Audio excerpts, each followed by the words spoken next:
broadcast of Stress, Culture, and You. I'm Ann Cope, and I'm a behavioral health therapist for Banner Health, and I'll be guiding us through this talk. We're going to look at stress, ways that we manage it as a culture that are maybe not so adaptive, and then we'll also look at some strategies for how we can adapt. I just want to also throw in here that I have no disclosures. So stress is something that everybody experiences. Everybody's got some. There's not just bad stress. We have good stress as well. Think things like having a baby or getting married or getting a new home. So long-term stress can actually be harmful to our health, but there are things that we can all do to manage our stress. If you're overwhelmed, one of those things can be that you can ask for help.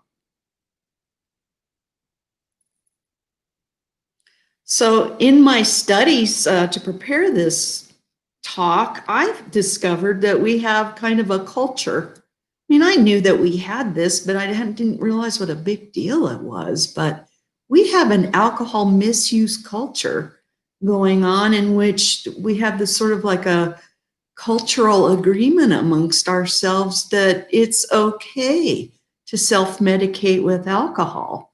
So they call it the mommy wine culture, and it's all about really funny memes and making fun of ourselves and advertising to everybody that, substance dependence is actually just a fine way to manage our stress. Here are some memes that you can see. I mean, if you look at them, I wouldn't blame you if you laughed. I did. But it's funny, and guess what? Not funny. It impacts people we love.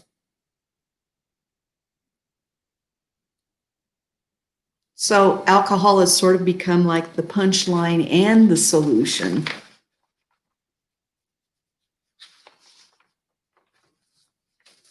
So here's the problem. There are many problems with this, but let's look at the ones that involve how you model to your children. Because, they're little sponges and they pick up on everything that we say and do. For me, the saddest one of these is like that a little kid comes away from their upbringing thinking, I make mommy drink. They think maybe life is super hard, wine makes it better. When I grow up, I can be a mommy and I can drink then too. Think about how many times we will pour kiddos a little drink of their own, maybe even if it's grape juice, but it's in a way like so they can participate too.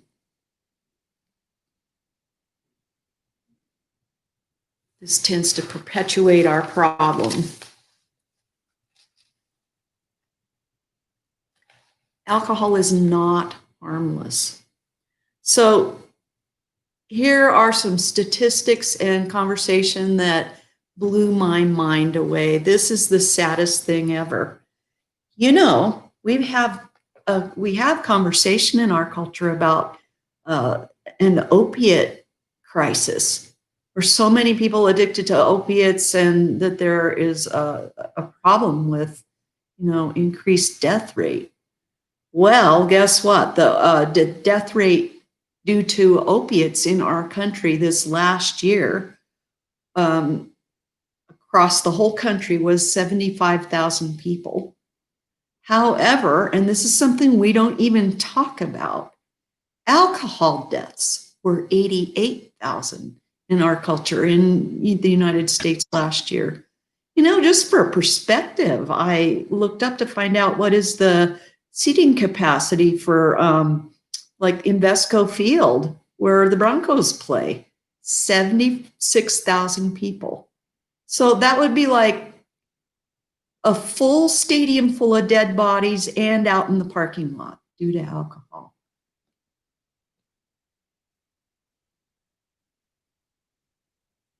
So why are women drinking more? Well, we're pretty sure that we know that it kind of hails back to 2008 when the recession began. And notice that it's never stopped.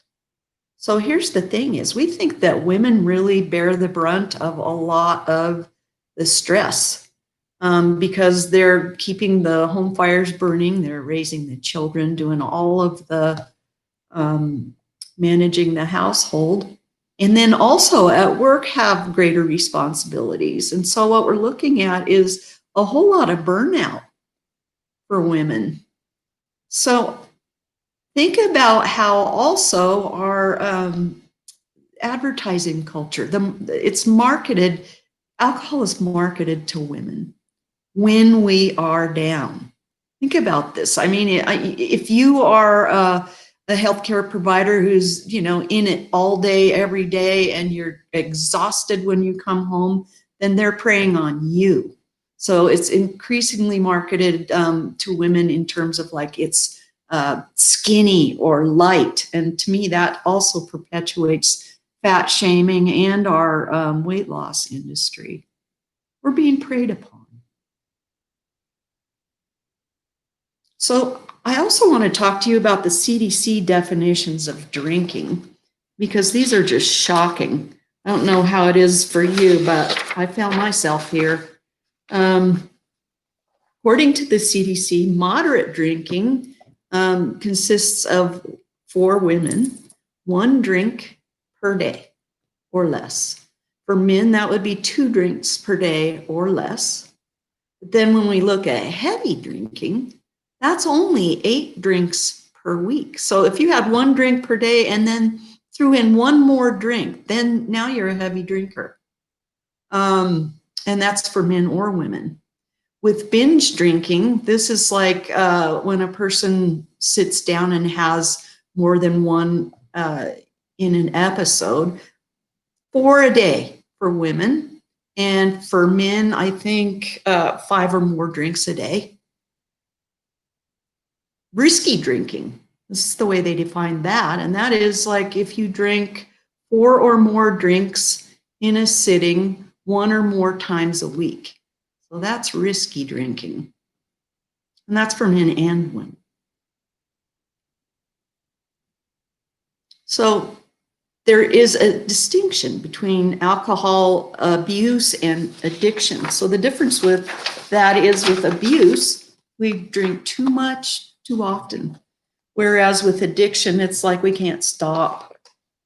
So I'm going to let you take a look at this next slide and take a look at what are some signs that you might have a problem. I'm sorry.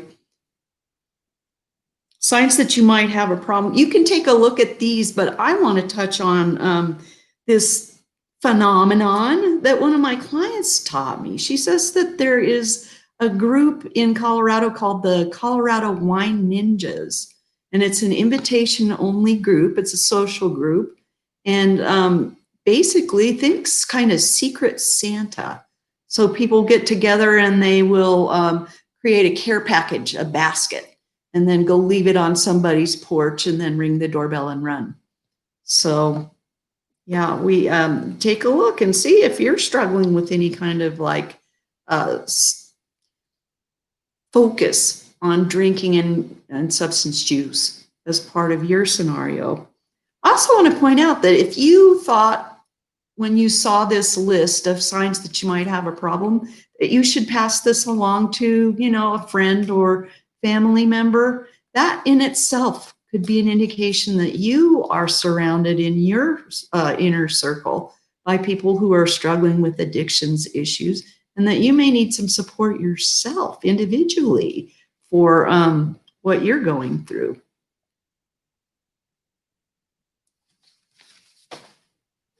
So you can see that there are physical, mental, and health effects that alcohol can have on our minds and bodies. I'll let you read these points, but I want to talk to you about the physical effects of withdrawal, which is basically a hangover. So this is like a large continuum. On the lower end of the continuum are things like nausea and shaking and anxiety and irritability and sweating. But then more on the heavy end, this gets a little bit more scary. People start to have seizures. They might have severe vomiting episodes or hyperemesis where they can't stop. Might have hallucinations, and it can lead to alcohol poisoning. So here's another nasty little factoid from our friends at breastcancer.org.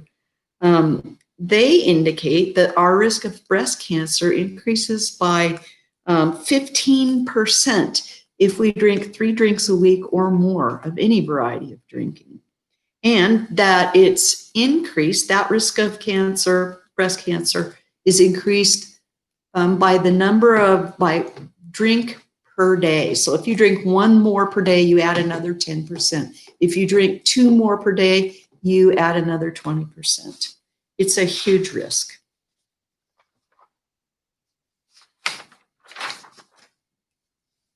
So I'm gonna let you take a look at these short-term effects of alcohol abuse.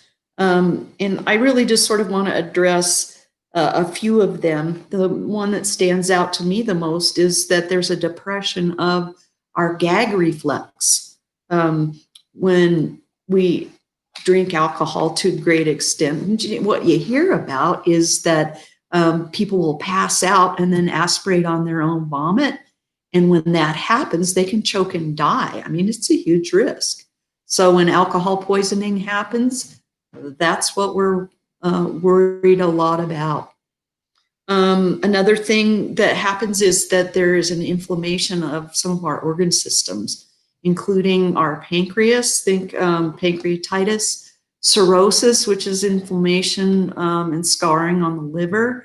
And then we can also develop gastroesophageal reflux disorder. So basically, all that acid comes back up our esophagus and it erodes away the esophageal tissue and puts us at high risk of esophageal cancer.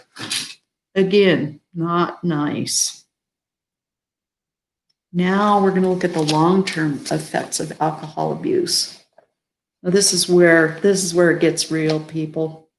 With our blood or immune systems, there can be an increase in anemia, low platelets, and alcohol suppresses our immune systems. With our bones and muscles, there can be an interference with calcium absorption that can lead us to osteopenia or osteoporosis. With our brains or nervous system, we have an increased risk of stroke, dementia, impaired balance and coordination, and then a syndrome called wet brain, which I'll get to in just a minute. Our mental health is impacted. Well, really, alcohol is a depressant, so it's no wonder that we feel depression feelings. We also have increased anxiety, and it can develop psychosis from alcohol overuse. It impacts our sexual health, decreases fertility in both men and women, decreases libido in men, and increases risks of fetal alcohol effect and fetal alcohol syndrome, in which the fetus is basically just soaking in alcohol in the womb. They're just getting pickled in there. And the bad thing about that is, just one of them, is that it creates a lifelong syndrome that is debilitating and permanent. It impacts our digestive health. So our intestines absorb vitamins and nutrients in the gut, and so overuse of alcohol can cause malnutrition or, as I said, acid reflux. Here's what wet brain is. This is known as Wernicke-Korsakoff syndrome, which is a combination of 2 different syndromes. So it's a double whammy. First, you get dementia, and on top of that, you get psychosis.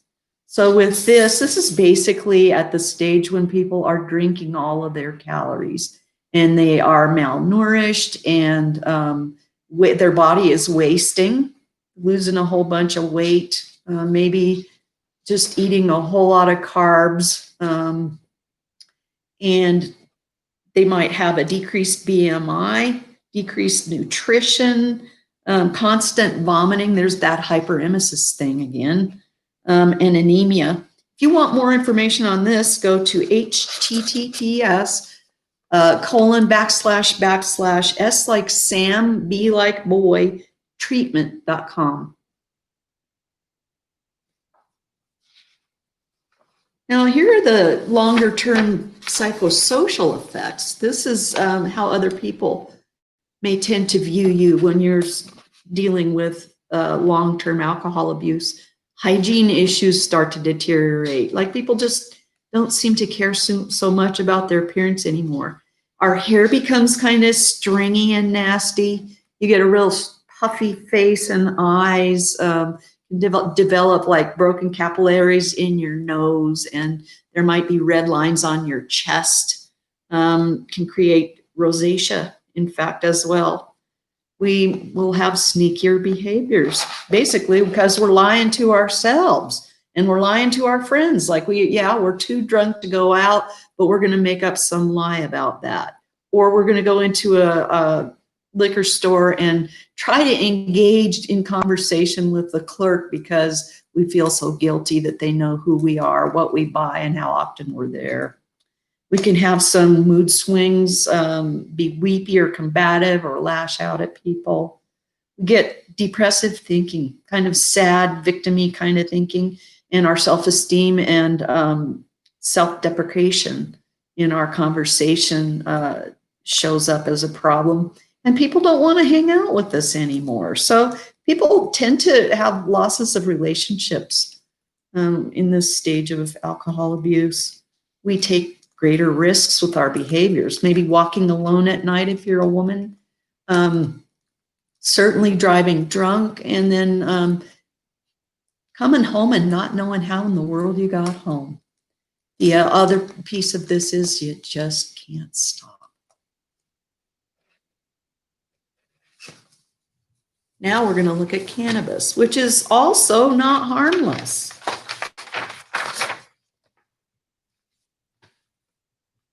So we've learned a bit about cannabis, not from having done studies on that ourselves, but there has been a lot of research in the area of cigarette smoking, tobacco. And what we've learned about tobacco smoke is that, the carcinogens, including tar and carbon monoxide, are actually present at higher levels in THC. This much we do know. So for the presence of tar is 4 to 5 times greater in THC marijuana than it is with cigarette smoke. And then also that same figure, 4 to 5 times greater exposure to carbon monoxide. So think about how it is that we smoke weed. Really, you just take it in and hold it into your lungs like this, and it just sits there. And so that it just increases the amount of tar that builds up in our lungs. So what you should know about overconsumption of weed, which is absolutely a thing, is that it can generate a cannabis-induced psychosis. I happen to know about this because I have a nephew with an early onset of psychosis that ended up permanent. And it was generated not by other chemicals, but by cannabis. The Canadian Journal of Cardiology indicates that overuse of cannabis can generate higher blood pressure and racing fast heart rate that can lead to heart incidents.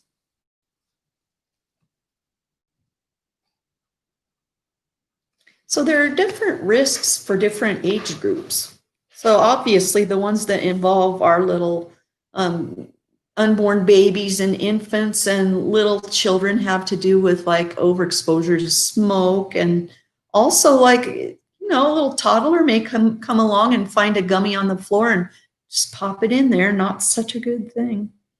Teens, the risk to them is more like at a mental health level.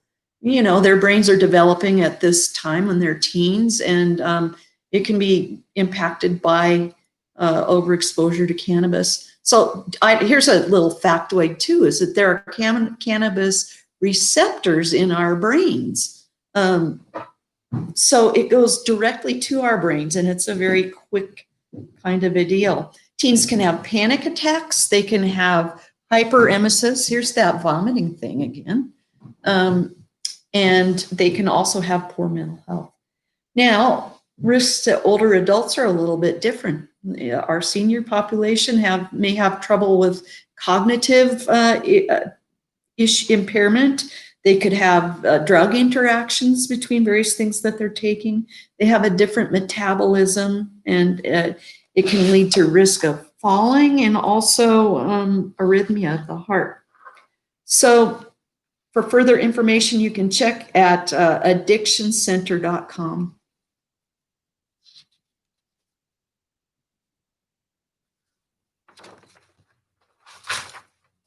So let's look at some strategies for doing different tools and different things to manage our stress.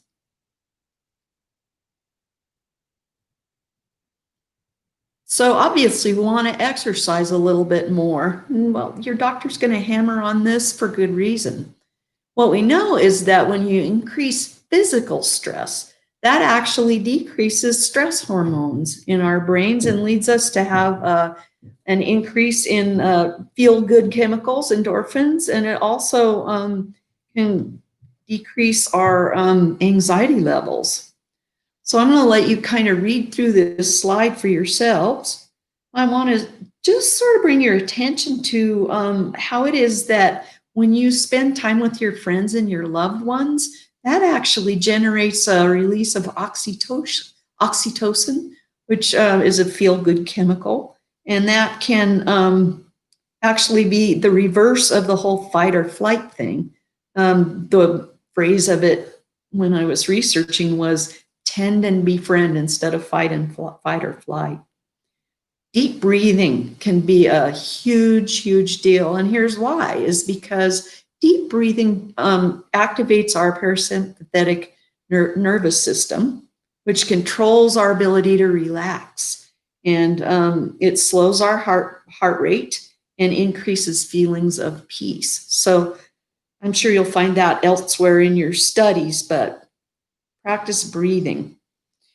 Getting enough sleep is a big one. It boosts our sense of well-being and self-confidence. And laughter.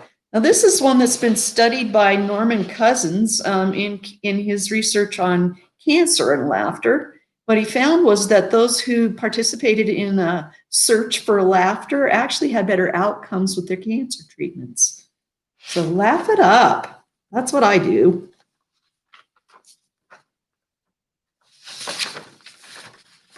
I'd encourage you to start your own reflective practice if you can do that. So again, I'm going to let you take a look at these points on the slide, and I just want to talk to you about a couple of things. So I would encourage you to first talk to your doctor and see, make sure that there aren't going to be any problems before you do this. But there are some supplements that can be very helpful if you're suffering from anxiety or sleep issues. For example, omega-3 fatty acids are to increase anxiety symptoms by about 20%. There is something called ashwagandha that's helpful for sleep.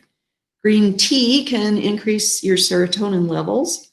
Valerian root alters GABA reception and decreases anxiety symptoms. And kava kava can have a sedative effect.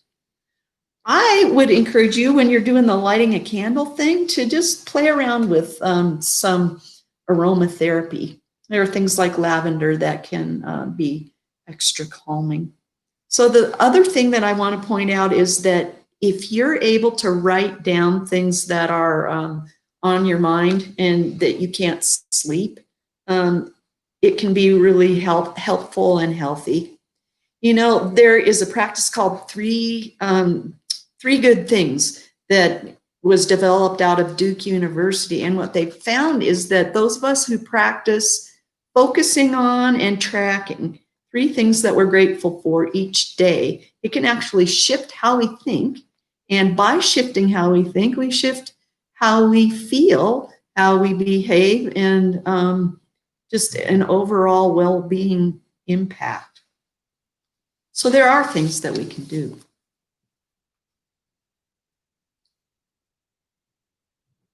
These last two slides, I'm just going to go ahead and let you know that these are part of your handouts, and that you can refer to them later for support with,